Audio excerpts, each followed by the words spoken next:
We are with you, as you can see on the screen there. And the topic for today's webinar is students, substances and mental health. So hopefully going to give you a bit of a flavour of what young people are saying, kind of what's out there for young people, trends at the moment in terms of drugs, and also what we are with you offer in Kent and further afield in terms of being able to support you with that.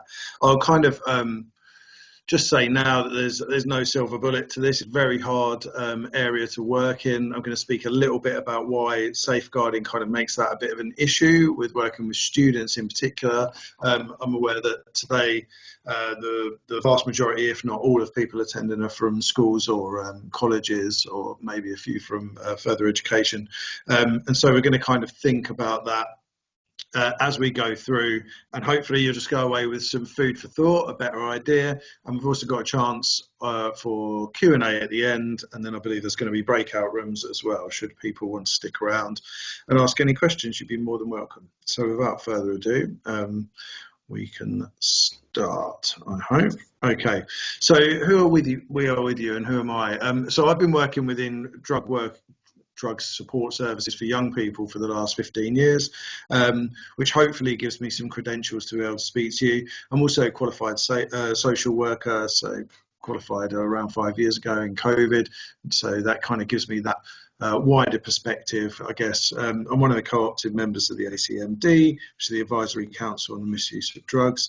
And really, what I'm passionate about is working with young people around drug education to make better and more informed choices. And we are with you are very on board with that. You can see our services here. So we have specialist treatment services. That's our one-to-one offer for young people who are wanting to make changes. Drug services aren't abstinence based, so they are no longer based in, you know, we need to stop someone doing drugs, or we need someone to give up using drugs. It's about meeting people where they're at, including young people. And this is a bit of a sticking point, because obviously no one wants young people to use drugs, and at no point today am I advocating for anyone using drugs. However, we need to work with young people where they're at. And the adage that you can take a horse to water but you can't make it drink is just as true for a 14 or 15-year-old using cannabis as it is for a 50-year-old who's drinking dangerous amounts of alcohol, or indeed using other substances. The sticking point is there's no kind of do-all for this, and so we need to be really diverse, and we need to work with you in your provisions to be able to make the most for these young people. More importantly, we need to work with those young people to find out where they're at and how we work with them, because your substance misuse as a person will be completely different to the person next to you, even if they're your best friend or a relative. It's all about offering bespoke services. This is what's super important. Now, obviously, with our one-to-one service, as I said, young people need to be consenting to this. It's not draconian. We can't force them to access treatment or be engaged with our service if they don't want to. And that's where our early intervention group programs come in. So if we're worried about young people, and more on this a bit later, we should be contacting drug and alcohol services to be able to say, we're worried about this group, let's give them some bespoke education. So above PSHE, above what we can do in the school setting, we can offer group work programs without consent. Young people won't want to come into them, but when they do come into them, they'll realise it's a different forum with an expert. And the same as sexual health, the same as mental health, expert speakers can maintain relationships with young people that school and college staff can't, because of safeguarding, as I've already kind of alluded to, which we'll come back to. So the early intervention group program is a great place for young people to learn. We know they're not going to go out and do their own homework specifically, particularly when they're at school. So let's take that to them and work with them where they're at again. Not prescriptive, kind of blank whiteboard, we'll go from there. Based on relationship, based on attachment. Let's work with them, gain trust, and then give them the information that they need. Within our service as well, we now have included CBT therapists. This is just because of the overwhelming amount of young people who do enter, especially specialist treatment, are coming with lots of adverse childhood experiences and often trauma. We see this is not rocket science, we see this across drug use, that the more adverse childhood experiences, the more traumatic a young person's life is, the more transitions they have, the more likely they are to be using drugs problematically to cope with this. We also know that there are waiting lists for drug and alcohol for mental health support across Kent and further afield in the UK, it wouldn't be too much of a stretch to say that we're in a bit of a mental health crisis, and young people really struggle to access this. So having CBT within our service means young people can access it much quicker. At the moment, we're looking at a 3-week waiting list. So if you've got young people who are using drugs and alcohol, they can be referred into our CBT service via specialist treatment or early intervention programs. We'll come in and do informal one-to-ones with you. That's exactly what I was saying, that we need to meet young people where they're at. There's a lot of stigma around drug services. Young people are scared of getting support around this because often drugs are seen as a moral failure. They're seen that you've messed up in life. They're seen that things have gone bad. We need to change that narrative. So we need to come at it from a place of, actually, let's just have a chat with someone and see if they can help. And then they see that drug services are not big, scary or bad. But while we're in the school, we can also support you, we can support the other professionals, and we can offer that support for families. So this support looks like it can be for any family who's worried about a young person's drug or alcohol use. We'll support mums, dads, guardians, grandparents, brothers, uncles, you name it. If they're concerned, we can help contextualise those genuine fears around this young person using drugs and offer support, and often just offer something a little bit different in terms of some additional education for that person, and a better understanding of how drugs do manifest in other behaviours and how not to make things worse. So how to support young people and keep them within the home and not look at destroying another protective factor or something like that, which could exacerbate use. We do things like this, which is information and guidance for professionals. If you need support, please do just use our single point of access. Just jump online, go to wearewithyou.org, look up Kent Drug and Alcohol Service, you'll find us. I'm going to give you a phone number at the end as well, so you can call. We've also got a web chat, so you can jump on there anonymously. We're very aware that everyone working in this remit with young people, you do so for a reason, and that means that you will have other people who you're concerned about. You might have had drug and alcohol issues yourself that you're not allowed to speak to in your workplace, much like children aren't allowed to speak about it in theirs in terms of school and that kind of thing. You can jump on web chat and have free anonymous support from We Are With You, whether you're in Kent or not, and we'll support you, signpost you, safeguard you, all anonymously. Really, really good string to our bow. Lastly, just on there is the drug diversion program. Any young person caught in possession of a drug for the first time in Kent is offered a reframe appointment. Reframe is a diversionary activity which is based in evidence, steeped in evidence actually, which is about giving young people a second chance. We know that young people take risks. We know that they are likely to get caught in possession of drugs more than any other age cohort, particularly during adolescence. If that happens, it's really not going to help to criminalise them, lock them up, punish them. What they really need is education and support. How did this happen? Why does this happen? Let's give you essentially a get out of jail free card. Let's give you some support. If they engage in that, there's no criminal repercussions. Brilliant programme. Not going soft on drugs, not letting young people off, but actually giving them the education to avoid this kind of thing happening again. So that's an overview of our services, and I will come back to it briefly at the end, should I have time before the Q&A. So this is a rhetorical question. If you could change one thing in relation to alcohol and other drugs in your educational setting, what would that be? Well, I've asked this lots of times, and I've had lots of people come through to our single point of access talking about this. And it tends to come back to safeguarding, that this is a conversation that it's really hard to have with young people because we have to break confidentiality. Much the same as we would have with mental health 10 years ago, or self-harm even now in some institutions, would be a breaking of confidentiality, but not all. This is the kind of thing that actually people who are in the roles that you are in are really good at having conversations with young people, and drugs is often off the table, like it is politically, in terms of we're just not going to talk about that because it's far too sticky a subject. So I'll answer that one myself. But we have to kind of come back to the idea that, you know, risk is normal, and we want our young people to be taking risks. Healthy risk taking is brilliant, you know, jump off that, you know, go there, see that, do this, go on roller coasters, ride bikes fast. We're programmed to want to take risks. So this is normal. and young people love the rewards that come in it. And as we get older, we're better able to manage that reward versus risk, and we might choose not to take certain risks.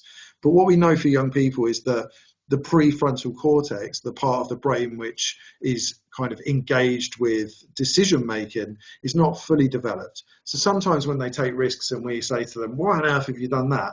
They say, I don't know. And they're genuinely telling the truth. Not always, but a lot of the time, particularly with impulsive decisions, that they're not able to think about why they've done it.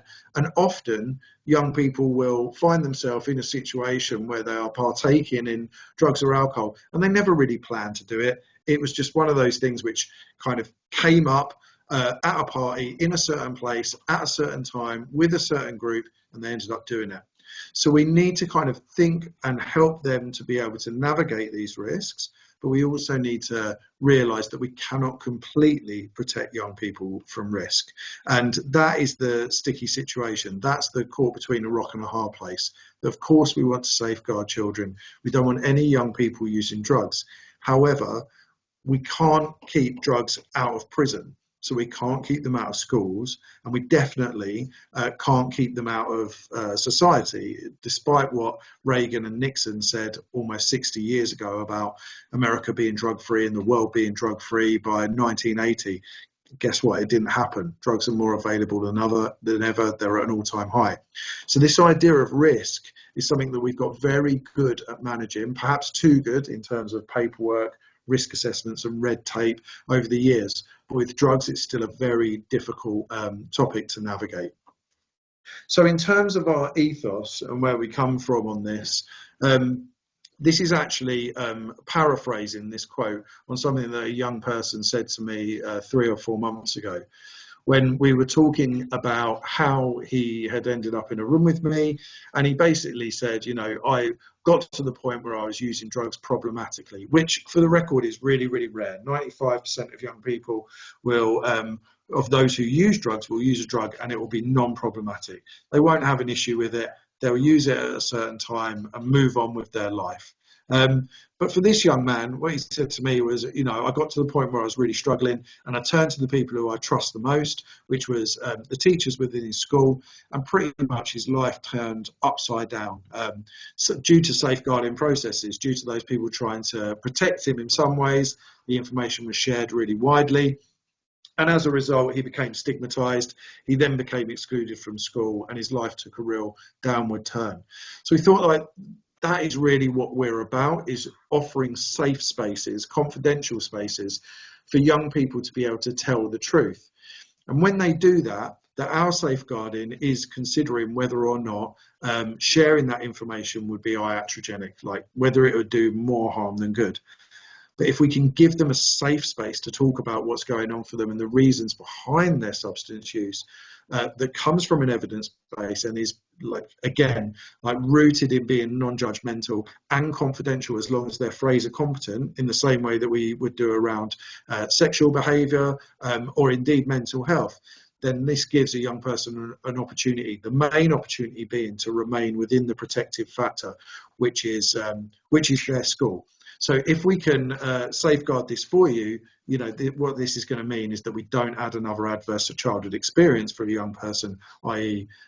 Remove them from the school setting, somewhere where they're coming, somewhere where they're accessing, somewhere where they're safe.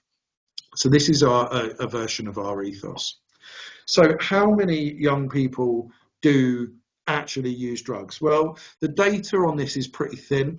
This is the best we've got. So this is the most latest, 2023. There wasn't one last year, so these are biannual. The smoking, drinking and drug use amongst young people in England survey. So this goes into around, now, the survey goes over 7,000 young people. I think it's 1 in 7 schools who are asked to fill this out between year 7 and year 11.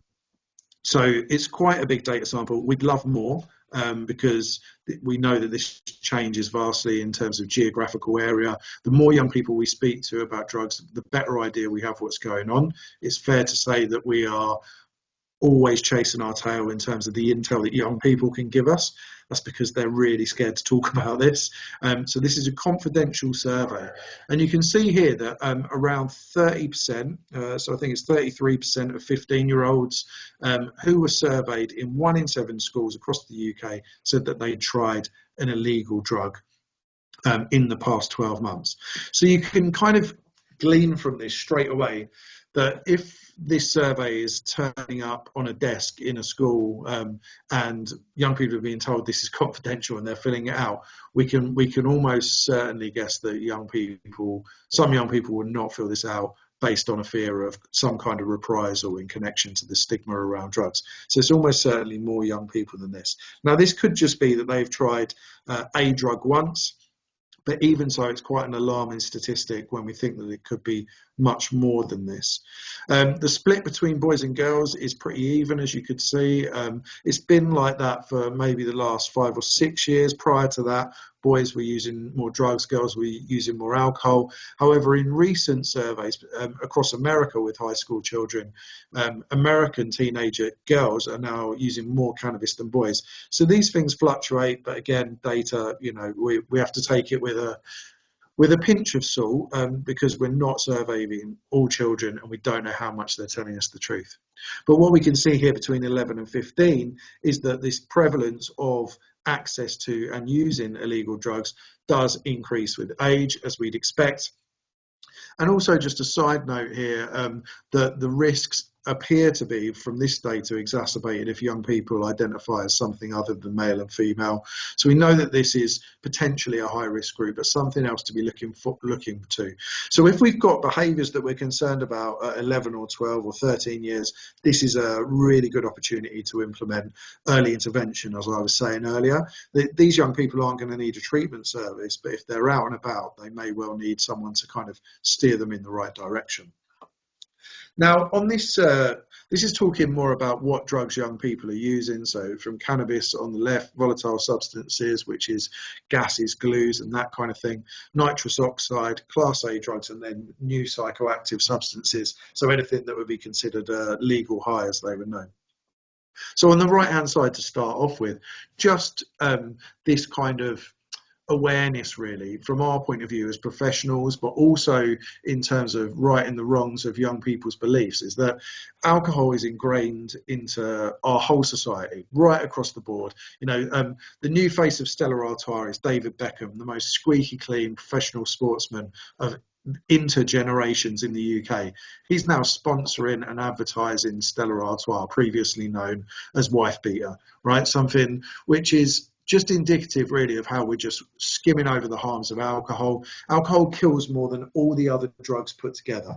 So we can think about heroin, we can think about MDMA and ecstasy, these drugs which are perpetually kind of used as scaremongering tools by the media. They all have risks. However, we can't get close to alcohol, which kills someone every 10 seconds worldwide.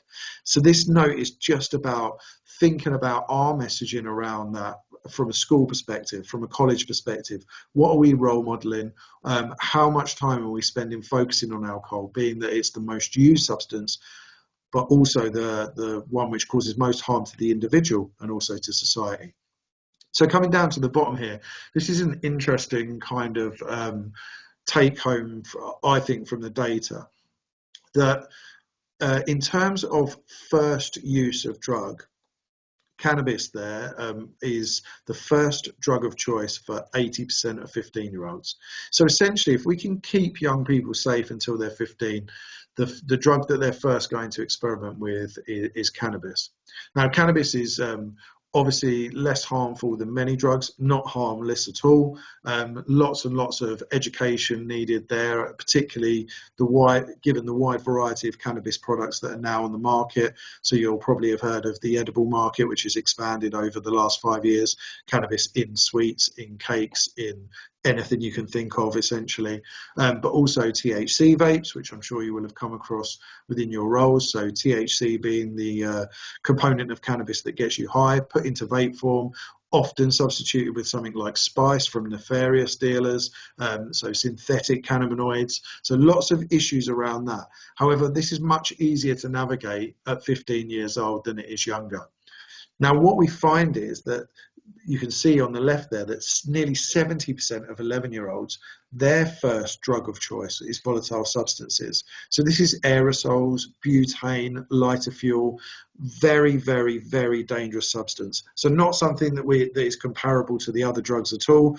Volatile substances, particularly aerosols, can kill any time that someone uses them. So why does this happen? Why is it so higher? And this kind of comes into our wider safeguarding.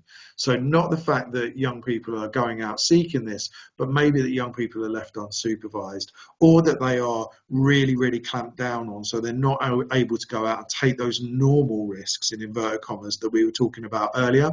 So if they are never allowed out, if there's punitive stuff going on at home, if they're not allowed out to socialise with friends, we often see, in a conjunction with mental well-being and mental health, use of volatile substances. So things that might be under the kitchen sink, aerosols, that kind of thing. Very, very dangerous, very, very high risk. But what this says to us is that if we can get our safeguarding in place around young people early enough, and the context around that young person, and keep them safe from volatile substances as they grow older, yes, prevalence will increase, but it's most likely going to be with a drug which is way less harmful, i.e. can't kill you anytime you use it. So just some things to be thinking about there, and also looking at if we're seeing trends around volatile substances. I've got a little link to some training which I'll share with you a bit later around that. Something that's really on the rise, to be honest with you. It died out kind of throughout the 90s and early 2000s. We didn't hear a lot about it at all. The rise of volatile substances seems to be linked in with some signposting via social media, particularly TikTok, where it's being referred to, sometimes in a positive and sometimes in a negative light. But our young people are vulnerable to this if they don't have access to this risk taking, as I said earlier. So why do people use? Well, there's as many reasons why young people use drugs as there are drugs themselves, and drugs are infinite because they're chemicals. So in terms of trying to ban drugs, it just doesn't really work, because things will always be altered and tweaked, and science will science, and chemicals will chemical, and compounds will keep being created. The main reason that young people use is for fun. If drugs were all bad, I wouldn't have a job, no one would use them, it wouldn't happen. But the second highest reason, so over 50% of young people surveyed were using for self-medication. So some kind of self-soothing. So maybe to do with anxiety or stress, maybe because they can't relax, maybe undiagnosed neurodiversity. But all of these things kind of can filter down and have a perspective, particularly in groups of young people. These could all be drivers for use. So it might be that a friend is self-medicating, but that means that they've always got cannabis, and so therefore you are able to use for fun, and it becomes like a codependent relationship like that. It's normal development, but the reasons are varied. Again, another reason why we can't come in and just do big assemblies and say drugs are bad, don't do drugs. It just doesn't work, because it's incredibly nuanced, and we need to make it make sense for the people who are exposed to it. And that includes the media narrative, but also intergenerational drug use. So when I was young, it was very rare for my friends' parents to be using drugs. Drugs weren't that available.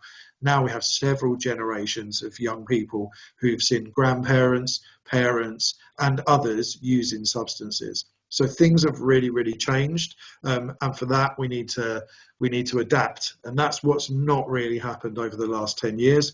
Drug services have attempted to adapt, but in terms of policy, we haven't really moved. So we're moving more towards this place, this idea of, rather than just say no, that kind of, you might remember the Grange Hill theme tune, just say no, to just say no, that actually risks are all around us, and we're really good at navigating risks. So we have this educational plan which works generally with risk-taking behaviour around giving young people information about risks, and then allowing them to use their common sense. And in the middle, generally, when those two things meet up, we have risk reduction. So the information about risks. One of the easiest ways to think about this is young people crossing the road, for example. So we teach young people very, very young how to cross the road. We get them to look both ways. We get them to listen. It doesn't eradicate the risk. So they could still get hit by a car, of course. Things can still go wrong, but it does reduce the harm. It does reduce the risk. It's exactly the same with speed limits. The same reason we got them. It doesn't take that risk away. So cars are still driving. There are still accidents every single day. However, it reduces the risk. Seatbelts, cigarette filters, sun cream. We use harm reduction and risk reduction absolutely everywhere. And this is what we need to apply for young people so that they can make themselves safe or make better, more informed choices. That's essentially where we're going with it. The problem comes with sometimes these conversations are controversial because essentially people don't want to talk to young people about drugs. We'd rather kind of be in this place of denial or just say nothing as opposed to just say no. This is where we need to move the conversation on. And I will fully accept that at the moment that is a very hard thing to do if you are working in safeguarding, as many of you are, within an educational setting, because the policy is not caught up to the reality. And we'll talk a bit more about what the reality is now. The thing that can really reinforce this is the normalization. So it is this kind of 30% of 15-year-olds versus the fact that drug use is a spectrum and that we all use drugs. So most of you probably started the day today with an espresso or a cup of coffee or a cup of tea. So straight away you're self-medicating for your drug use. And if we start to think about drugs outside of the law a little bit, easy for us to say in here, less easy if you've got illegal drugs in your setting. Again, like there's lots of nuance to kind of add to this. But if we start thinking about us all being drug users, that some of you will have had alcohol over the weekend, some of you might be sat there with your camera off thinking, this is great, I can have a cheeky vape or a cigarette. So self-medicating can come in lots of different forms. But the majority of us stay on the blue side of this spectrum.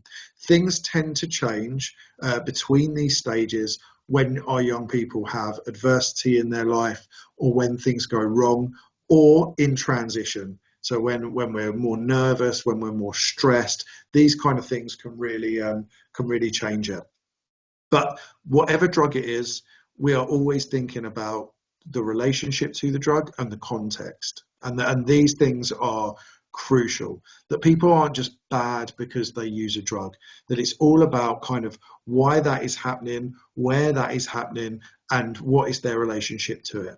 The pencil that you can see on the screen is just a pencil, right? It's a really useful tool that you'll use in your settings almost every day, I would have thought. Even in 2025, when we're nearly all digital, you still use pencils. But if you turn it around the other way, it becomes a bit of a weapon, right? So it's the context, it's the person who's got the pencil in their hand that makes it, whether they're going to do a brilliant picture with it, whether they're going to write their memoirs, or whether they're going to try and stab you with it. And we need to remember that relationship and context are there with all risks. If you're riding a bike without brakes, way more risky than going really fast on a bike with really, really good brakes. And this is what we need to do, is bring a bit of reality into our settings around this conversation about drugs, because the word itself is stigmatized. And when we say drugs, it evokes feelings in us of like, oh God, like that's, this is all kind of kicking off. This is very scary. Someone's going to die.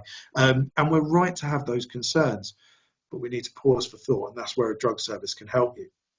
Because really, it's a very, very small proportion, less than 5% of young people who are going to get into this heavy, higher use.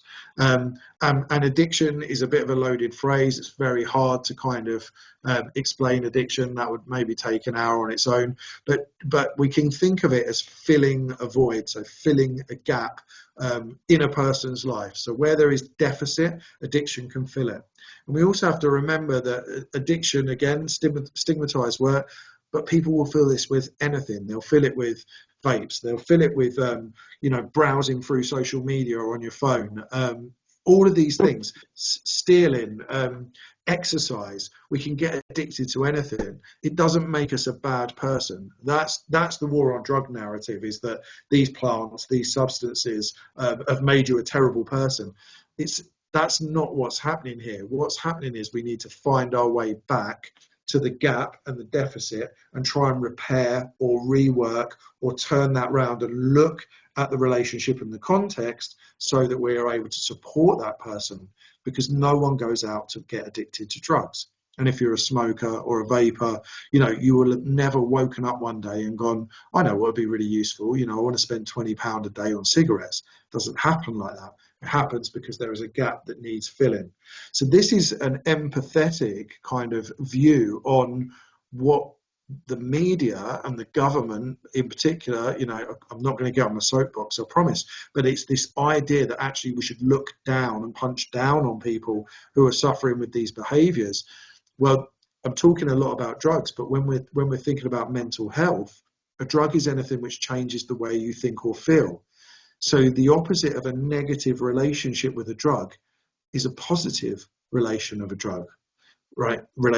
a drug. So if it's fulfilling a need, if it's not frivolity, if it's a tool rather than for hedonism, then we need to think about how we support that child. And it is not by excluding them, for example, and sending them home where they can potentially engage in more of that behaviour. And I'm speaking to the people who don't make the policies, but let's start talking about the policies and help the people writing those to kind of make some amendments. We're happy to help you with that. So in our lifetime, things have changed kind of exponentially, because I was talking about Nixon and Reagan earlier, and they genuinely thought that America would be drug-free by the 80s. That was their promise. That's what got them elected. That was the lie essentially that they spun to get the presidency. And in the UK, we follow suit. This was combined with a lot of miseducation. I've put the egg in there. Some of you will remember the this is your brain holding up an egg, and this is your brain on drugs. So drugs fry your brain. So it takes away all of that nuance and that whole spectrum that I was just speaking about, and just goes, no, actually, if you've done that, you're stupid, or you're an idiot, or that we don't need people like you. We'll lock them up, and that doesn't work. That doesn't rehabilitate people, because where people are using problematically, it's about trauma and adverse childhood experiences, which needs treating. So it doesn't need a period of punishment. They need support with that. But what's happened over the last 50 years is the narrative on drugs has completely changed. So if we go back, again, if I use my childhood, kind of the 1980s, then anything that was an anti kind of drug movement, everyone would see. Everyone saw Zammo on Grange Hill and the heroin story, because there was only 4 channels. So there was no wider media to offer an alternate view. There was no support around it. It was just this scaremongering, lack of evidence. A lot of the information was kind of made up around it. We had the Leah Betts thing at the same time. So Leah Betts, who was the poster girl of ecstasy, died from an ecstasy overdose. She actually died from drinking 8 litres of water when she panicked because she was coming up on ecstasy. So it was a lack of education. It was misinformation that killed her. It was hypertrenia rather than ecstasy. If she would have had good drug education, she would have been saved. And the same thing, unfortunately, could be said for the poor young lady who died at Dreamland last summer, that she was left to wait for an hour at the venue while she overheated on ecstasy rather than being taken straight to hospital. And when she was at hospital, she was made to wait for an hour again. These things don't make the headlines, but if she would have been put on ice and cooled down within 20 minutes, she'd still be here. So we see the headline of ecstasy kills girl at Dreamland, and what we don't see is the negligence of the services that were meant to support that young lady. Now, at the same time, what we have is frontline pages saying, talking about the medicinal effects of ketamine. We have long form podcasts like Joe Rogan, but a million others where they're talking about the positives of drugs. And young people have a computer in their pocket in terms of a mobile phone where they can look up anything that they see on the TV at any point. And if you type drugs into Netflix, you're going to get around 1,500 programs and documentaries come up, some of which will be very useful and protect people, and others which will be extremely irresponsible, and there's no filter on that. So we've gone from a place when, 40 years ago, 30 years ago, it was just say, no, don't do drugs, drugs are bad, to a place where really nothing is saying that. So our young people are confused, and at the same time, we have a higher availability of drugs. So this kind of whole war on drugs, the trying to stop the drug movement, did absolutely nothing, unfortunately, because drugs are more prevalent than ever at the moment, and so we need to change tact, and that's what I'm here trying to win hearts and minds to do today, essentially. So what are the kids saying? Well, they say to us time and time again, this is a narrative which was put together by my team based on, the 1,000 to 1,500 young people we saw across Kent last year. But we know that this is wider reported, but it doesn't make the headlines. That basically drugs are available everywhere, and they're available, if not next day delivery, often within 30 minutes. That's the time which young people say again and again they're able to get cannabis in. How long will it take? 30 minutes. It's one message away. It's one call away from a range of sources, whether that be online, via encrypted messaging apps, or face-to-face in a kind of legacy route. The most young people use drugs infrequently, so it's not an everyday thing, and therefore it's not problematic, and that it is generally leisure associated. So it'll be associated with parties, good times, summers, holidays, that kind of thing. So no different to why an adult might use alcohol at the weekend and not in the week. Infrequently, leisure associated. Most people, again, parallel with alcohol, report positive experiences. That gone are the days of drugs being cut with rat poison and brick dust. That kind of thing still happens, but the majority of drugs are what they say they are, and are very, very, very good quality. So way stronger than perhaps what we'd kind of glean from what we read in the papers and that kind of thing. We do know that young people have very limited knowledge of risk around drugs.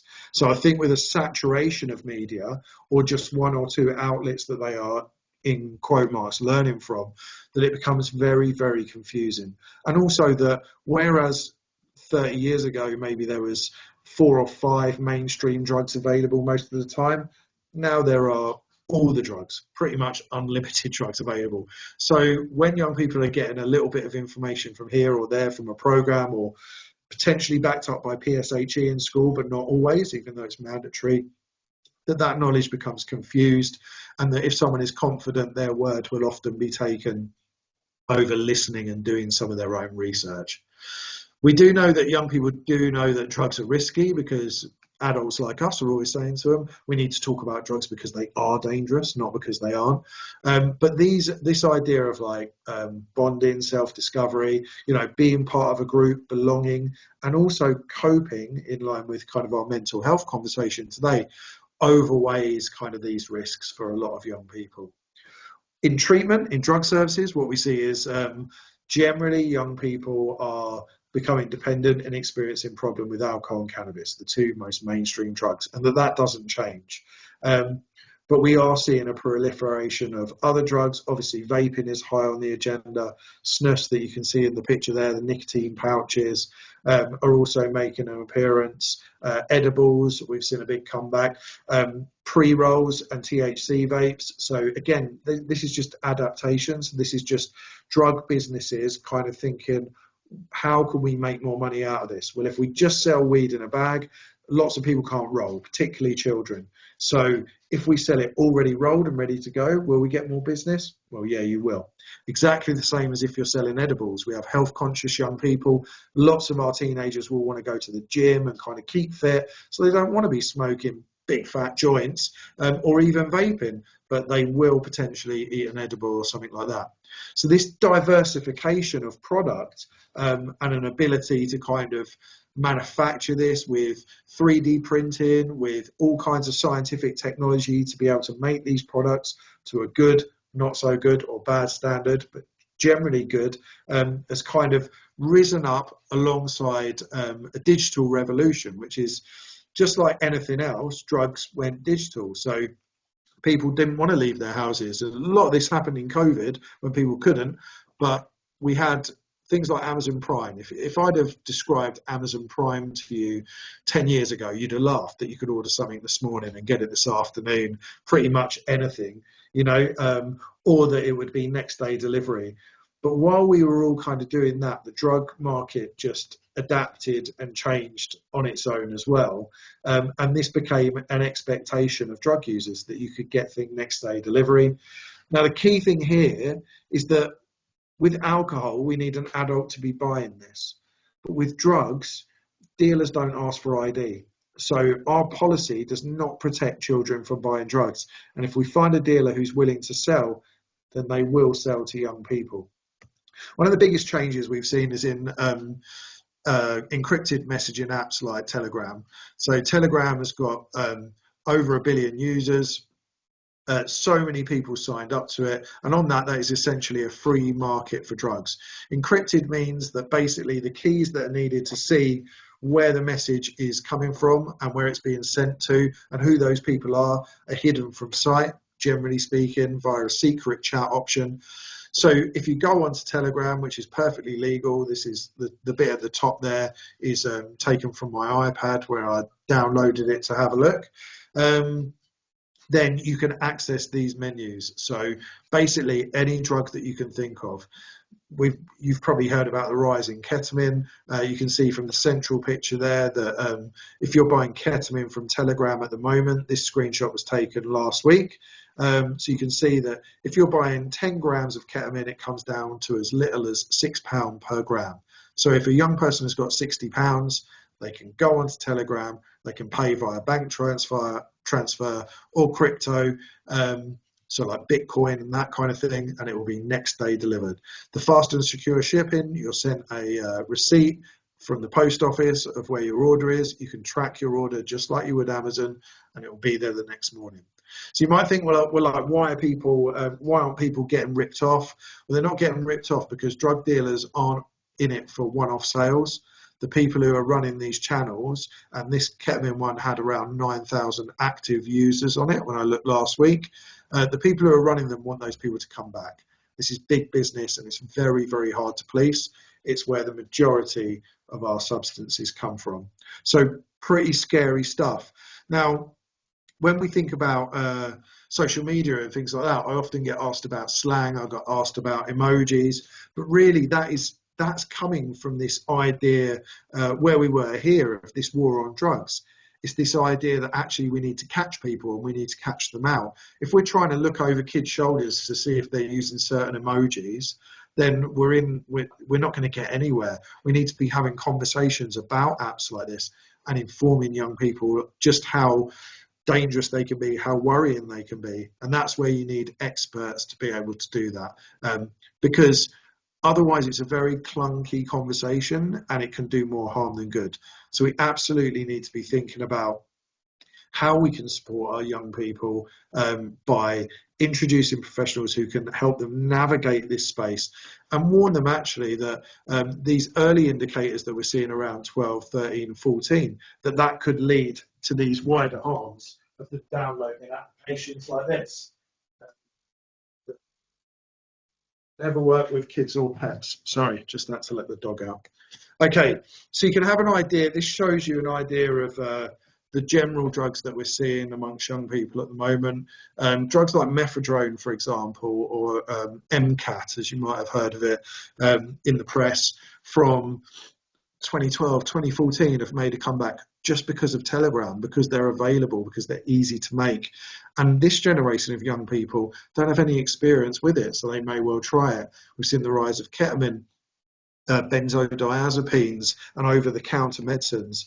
But really, what's changed, I think, and the reason for showing you this variety, of which there's probably another 30 or 40 drugs that I could have crowded in there in these stimulant, depressant, and psychedelic kind of Venn diagram spaces here. I could have put loads more in, but really, like, the reason for showing you just this wide range of it is that there really is a pill for every ill. So I speak to a lot of young people who say, like, well, I'd never drink alcohol. It makes me look stupid. You know, I do things that I wouldn't normally do. Whereas if I take a different drug, you know, if I was to use cannabis, for example, it chills me out, and I don't do stupid things. No one's going to video me doing that.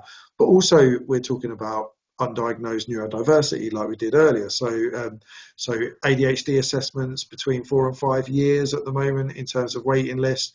So cannabis can step right into that.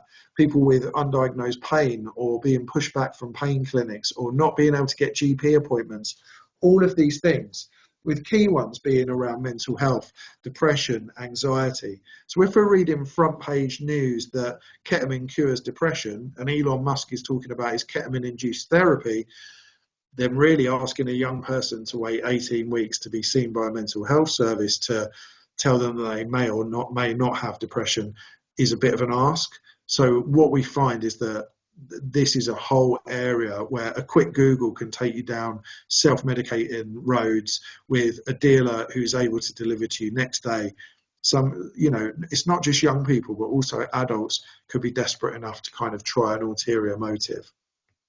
I mentioned volatile substances earlier, and these aren't available kind of on the dark web because of, not the dark web, on Telegram, because obviously they are just laying around the house and that kind of thing. But I just wanted to kind of come back to it briefly just to highlight on it.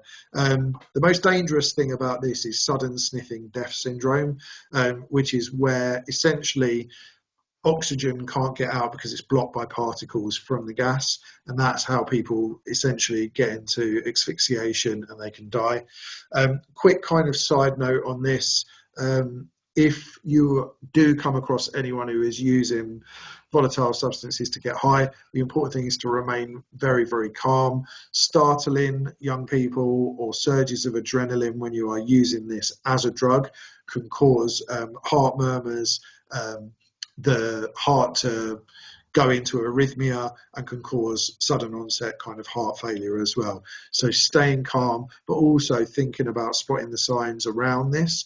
And the signs, unfortunately, are coherent with general teenage behaviour of slurred speech, kind of feeling lethargic.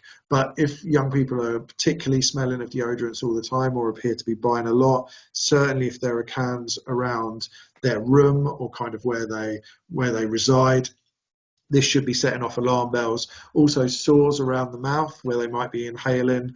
These are kind of signs that actually that would be worth a call to someone like us to have a discussion around it. Resolve. So if you don't know Resolve, they are the commission service nationally for volatile substance abuse or use.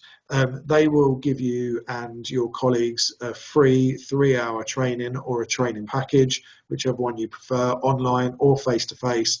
Brilliant service. This is something that really, if this is the first time you're hearing about it or you thought you'd gone away, please get yourself on that training and make sure that you know how to spot the signs and how to support young people should this happen. There have been, unfortunately, a handful of deaths in Kent, which again you won't have seen in the news, I doubt, over the past few years. So it's definitely, we're seeing this on a rise with young people, so year 7, 8 and 9, again before they have access to things like cannabis or other drugs. We're also seeing this portrayed a little more in the media, which is very concerning, so keep your eyes open for that. So we spoke about barriers. We know that often safeguarding gets in the way. I have friends who are teachers who, you know, do have some suspicions around young people, but also are aware that actually if they have that conversation, they've got to pass that information on. So we often find this gap between young people and risk. We want to be helping them. We're over there on the other side of the bridge. And drugs are often this kind of no-go, this conversation that can't be had. So your drug treatment service, so we are with you in Kent, are able to bridge this gap. We're able to offer something a little bit different where we don't have to then raise that as safeguarding and not even necessarily inform parents. So obviously if a young person is young, year 7 and 8 certainly, or younger, then there's a duty of care there. Young people are not Fraser competent. But year 9, year 10, it's very case by case dependent. But if we are working with a young person, they have informed choice and there's no additional safeguarding, we are 9 times out of 10 able to keep that confidential. So we operate in this grey area where the bridge is broken so that you don't have to. But from an Ofsted or safeguarding perspective, the best thing you can be doing is saying, we had concerns around this young person, so we got in touch with the drug service and they're now working with them. We'll of course try and engage you and family as much as we can, or as much as the young person will let us, but the main thing is engagement and working backwards. If drugs are the behaviour, then what is the young person trying to communicate by telling us that they are becoming overwhelming in their life or letting on that they are using? That third of young people who we surveyed who are using drugs, we don't get anywhere near thinking that a third of young people in year 9 or 10 are using drugs. We think it's much less than that.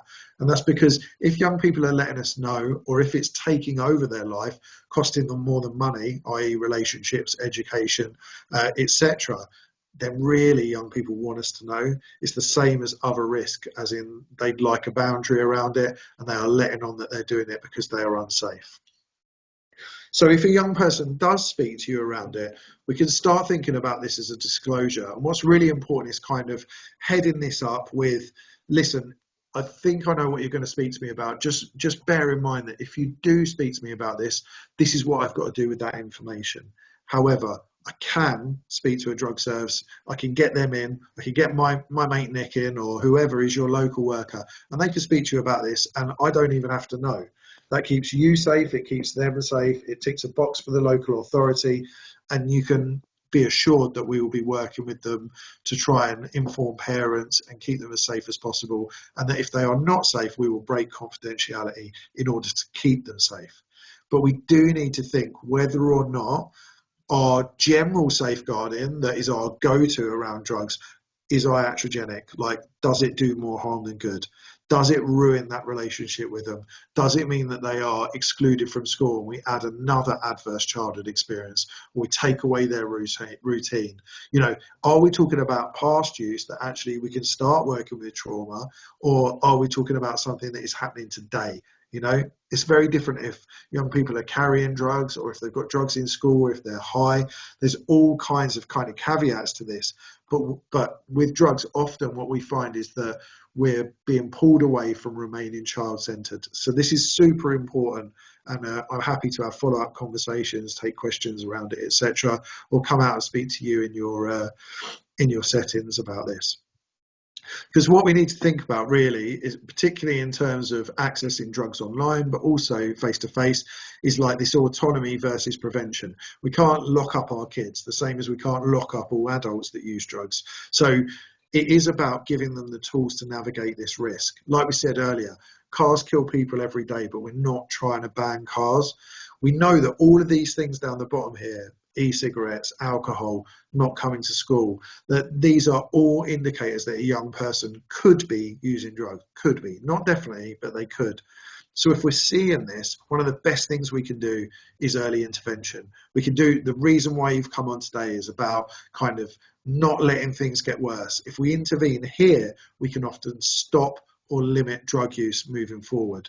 It's about prevention. It's not about knee-jerk reactions to young people having to escalate behaviours to a point where we go, oh my gosh, like that's gone terribly wrong. Unfortunately, we've got to expel this child. They've gone to pupil referral unit. Life has really, it's been significantly affected by that. School is such a protective factor. If young people are communicating that they're using drugs in school, we really owe it to that young person to protect them. They are not Pablo Escobar. They're not going to deal to the whole school. They're not going to kill everyone. We just need to get the right people involved to give them a safe space within your safe space. So what can we do in our role? Well, we want you to remain that person who can add support and guidance for that young person. So part of this is kind of thinking about, does our policy do the best for our young people, but also do students know the policy, or are we just presuming that this 15-year-old high risk taking brain is going to retain all this?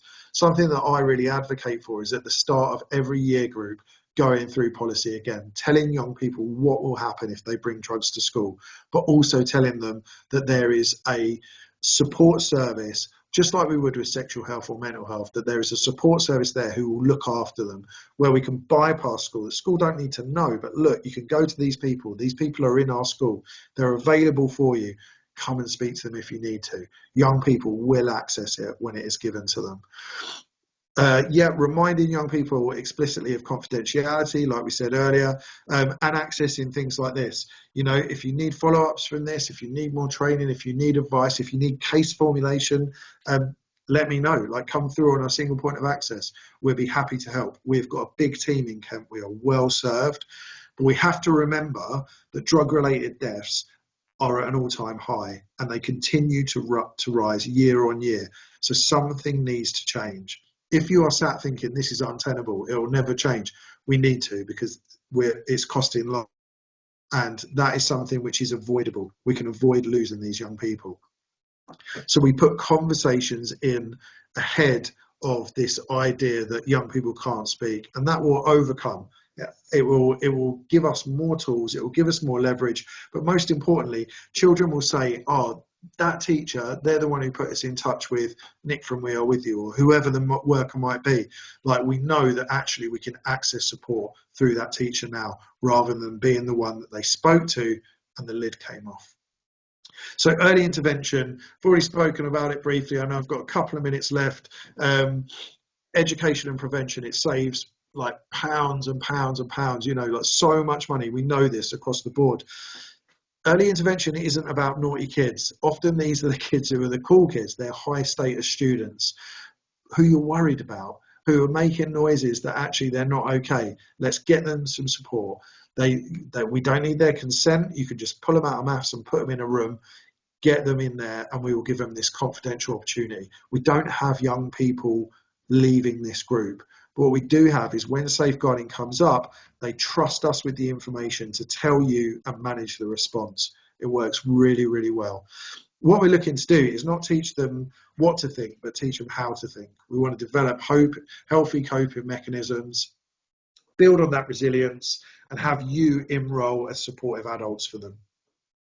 One-to-one, if a young person realises, maybe through early intervention or on their own that they need support, they can refer themselves in. You can refer them in. Parents can refer them in. You can ask them to refer themselves and not tell parents. All of these things work. We have to adapt. All of our treatment workers, all of our group work, we come out to young people. They don't come into a service centre again. This all comes from an evidence base. This is not my opinion. This comes from years and years of research, which is escalating as we speak. The referral forms are digital. Just go to We Are With You in Kent for young people. You'll be able to download a referral form for one-to-one. If you want group work, come through to our single point of access. It'll also link you in via the website, so it's all on there. But young people can complete this independently. It's not an issue. You can self-refer, even if it's just for a chat. You can ring anonymously. You can also use our web chat. We have information for you on Instagram, @WithYouKentYP. This is for you. This is for professionals. This is going to give you an idea of what's going on, what's trending, what's nonsense, kind of dissecting the news, thinking about neurodiversity in drugs, thinking about all these different options. And here is our single point of access. I think I've gone 30 minutes over. We're going to do a Q&A and some breakout rooms, I think. So I will hand you back to Jamie and leave this screen up for a moment. Thanks a lot.